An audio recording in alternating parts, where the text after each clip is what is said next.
আপনারা দেখতে পাচ্ছেন যে কুমারখালীর অবস্থিত রাজবাড়ী এবং কুষ্টিয়া যে মহাসড়ক, কুমারখালীতে অবস্থিত যে বাস স্ট্যান্ড চক্রটি, এই চক্রের পাশেই কিন্তু যে রোডের যে অবস্থা, এই মহাসড়কের যে অবস্থা, প্রায় 10 থেকে 15 বার এখানে সংস্কার করা হলেও কিন্তু কোনো রকমে এই রাস্তাটি সঠিকভাবে মেরামত করা হচ্ছে না, যার ফলে কিন্তু আপনারা দেখতে পাচ্ছেন যে একটি ট্রাক কিন্তু ইতিমধ্যে দাঁড়িয়ে আছে এবং তার সামনে যে এক্সেলেটর সেটি কিন্তু বেড়ে গেছে, যার কারণে এক্সেলেটর বেঁধে যাওয়ার কারণে কিন্তু ট্রাকটি যেতে পারছে না এবং এতে কিন্তু দেখতেই পাচ্ছেন যে কি দুর্ভোগ। এবং এখানে কিন্তু প্রতিনিয়তই কিন্তু অ্যাক্সিডেন্ট হচ্ছে এবং বড় ধরনের অ্যাক্সিডেন্ট হচ্ছে, ছোট ধরনের প্রতিদিন কোনো না কোনো ছোট বড় অ্যাক্সিডেন্ট হচ্ছে। তবুও সংস্কার করা হয় কিন্তু পর্যাপ্ত পরিমাণ সংস্কার না হওয়ার কারণে কিন্তু এমন দুর্ঘটনা ঘটছে এবং এখানে যারা আছে সব সময় কিন্তু রিস্ক নিয়ে চলাচল করতে হচ্ছে যানবাহনগুলো।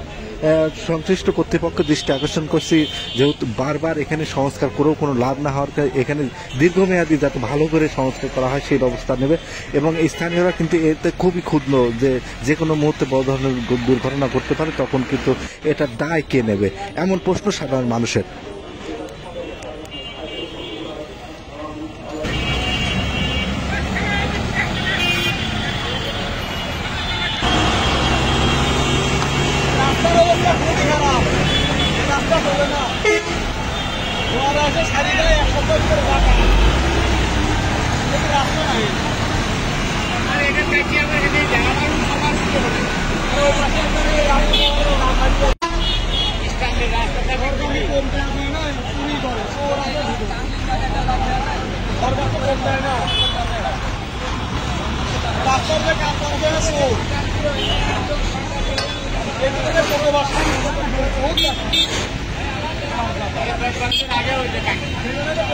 আচ্ছা ভাই, এখন কি করছিলেন?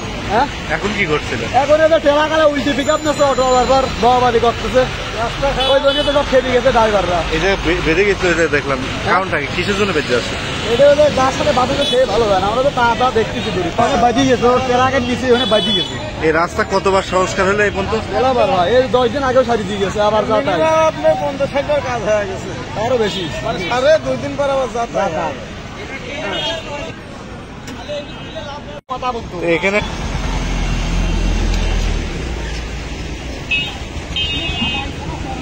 গাছ গাড়ি দাও, হ্যাঁ তো গাছ গাড়ি দাও, অনেক একটা গাছ গাছ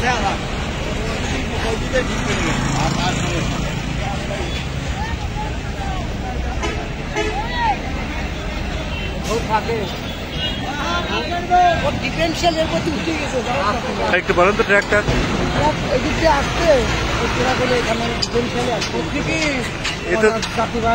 অনেকে তো জানে না, এতে তো বড় ধরনের ক্ষতি হতে পারে না এখানে। হ্যাঁ, মোটরসাইকেল তো গতকালকেও পড়েছে, এখানে এতদিনই বড় আকারে হচ্ছে।